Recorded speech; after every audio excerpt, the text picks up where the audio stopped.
Hello, everyone, and welcome to We Care Homecare 101. I'm Nancy Pierre, CEO of We Care Home Care and Training Services. And I think I've been at MIA for a little bit because I came down with this dreadful cold that everyone has been passing along right after my birthday last month. And it hit me pretty hard. And I think I rebounded really well. But again, this is We Care Home Care 101, my caregiver journey. And so with that, me being down for the count, I want to talk a little bit about how that affected the care that my mother was getting. And I'm not saying, we have a good team in place, and my siblings, they live nearby, so they check in on mom, frequently to make sure she's good and that she has fish or whatever it is that she wants the caregivers to make. But my mom got sick too, and I think that was very scary for me, being that I'm in New Jersey and she's in New York. And, I coordinate all of the services for her and making sure that I order all the necessary items to care for her. But, when someone is sick, and I'm a nurse for a long time, so I always remember when someone calls in, oh, just prescribe this for me, or just do that for me, please. And you're like, wait, when's the last time you came to see the doctor? I haven't seen you for a while. Why? You really need to see how that person is doing. And I'm saying this because there's so much now that we do virtually, and it's great, and it allows us to do, I think, a lot more things. But it how should I say? There are certain things that you have to see, touch, and feel, right? So I needed to know if she had a fever. I needed to hear, if she's wheezing, like if the congestion on her chest was, so heavy that it couldn't be removed from just a simple cough. There are things that I physically had to be there to assess. And then I just had to be there. I had to be there for her. She had to know that I was there. I think it's cool that we're able to do so much remotely. But I guess ultimately what I'm saying is that that human interaction is something that is needed. I'm glad that I'm able to communicate with so many people through this podcast, and sometimes, I have people who come in and we get to hear their stories, like, firsthand. And I find that I gain a lot from that, from, interacting one-on-one with, different caregivers, and learning people's caregiver stories, and learning from it, because sometimes there are things that you don't get to exchange until you see somebody and you're listening to them, and, oh, wow, yeah, this is what happened. Oh, that's what you did. Oh, maybe I need to think about incorporating that particular thing, and that's going to help me in how I care for my loved one. So she was hit really hard from this flu, and it was hard to see. I remember when I was talking to the caregiver, she was like, she was great the day before, and now like she sounded scared. And I said, oh, no, I got to get over there. So when I got there and I saw my mom was barely saying anything or moving, I was like, oh, this is bad. My mom is going to be 87 years old. She's been in the bed now over 3 years, about 3.5 years. So we're going on 4.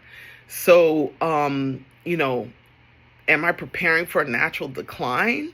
Or, can we continue to create this, loving, compassionate, clean environment within her home so that she can still, live a vibrant life and, have people come visit her and all of those things. So, I had to go to make that assessment, and that assessment wasn't something that could have been done just, one visit. So when I saw her and she was just like out, like, uh, the cold was beating her up, and I said, "Oh my goodness!" So the first day, and we have a service called Urgent Care.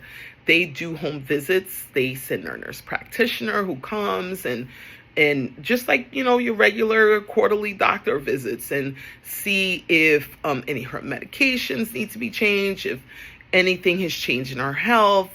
They do blood work. They send, the phlebotomist to draw blood. And what else? They'll schedule the podiatrist. If there's any more OT, occupational therapy or physical therapy or speech therapy that's needed, they will order those things as well. And we've been working really well with them, I think, for the last 2 years. And not everybody knows that you can stay home, receiving home care, and that you don't have to get up to go to the doctor, to go to, to maintain like in your care, your what's the word I'm looking for? I don't want to say services, but those visits are covered under Medicare, and Medicare also has what they call what is it? What they have the home telehealth, right? So since COVID, telehealth has become a thing, and I think it was a thing before COVID, like that, but I feel that COVID is where we began to really use that technology in healthcare on a larger scale. And I think it's dissipated in certain senses, and in other senses it's stayed. So like someone in my mother's case, she would benefit from meeting her doctors or even sometimes meeting with the nurses over a telehealth visit. So AG Urgent Care, they actually come to the home. A physical person comes to the home. And they're in New York. My mother's in New York, so this is not New Jersey information. So we would have to look up and see like who would do that in the state of New Jersey. And I have some people that I will share with you about that. But again, this is my caregiver story I'm talking about right now. So they come, they do all these things. It's covered by Medicare, and her home care is covered by Medicaid. The caregivers, day to day, day in and day out, the round the clock coverage is covered through Medicaid. So she was looking, it was hard. It was hard to see. And so I made it my duty to come the next day. And the next day I picked up her antibiotic from the pharmacy. We started her on an antibiotic. Like I said, the first day she wouldn't let me touch her. She wouldn't let me move her. She didn't care that, the urine was going to be all over the bed, all over her clothes. She didn't care. And I said, oh my God, Mom is in a tough position, like to not even care. And then the next day we started the antibiotic. The third day, I was like, oh, I got to keep coming.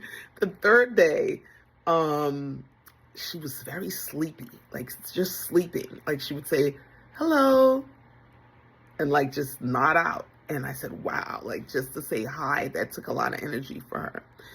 And I think by the fourth day, that's when I noticed like she wasn't sleeping the whole day. And by the fifth day, which I didn't even think I was going to go, because I was like, okay, you're maybe I'm being a little overboard.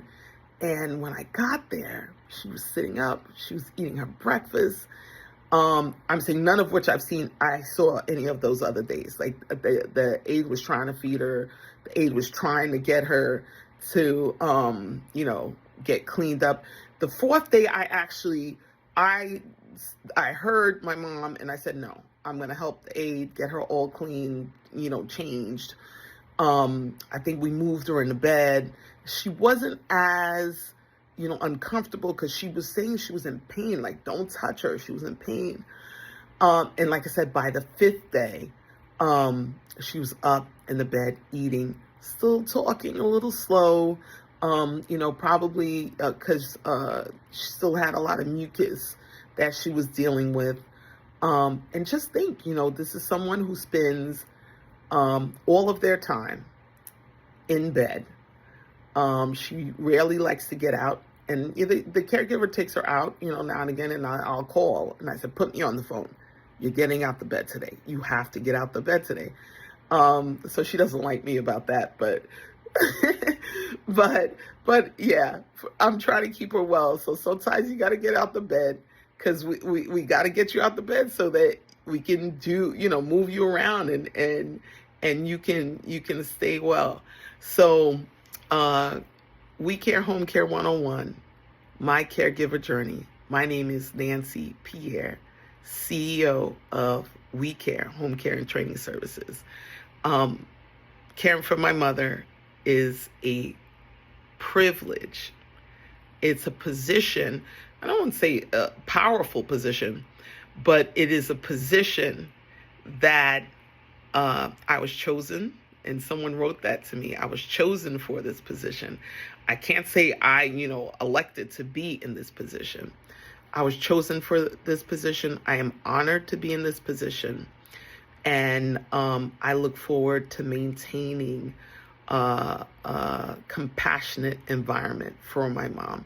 And I think one time, when I go over there, maybe I'll turn on my video so you guys can see what's going on. Again, my name is Nancy Pierre from We Care Home Care and Training Services. We're located at 714 Broadway, Suite number 3, Paterson, New Jersey, 07514. Our phone number is 973-988-4417.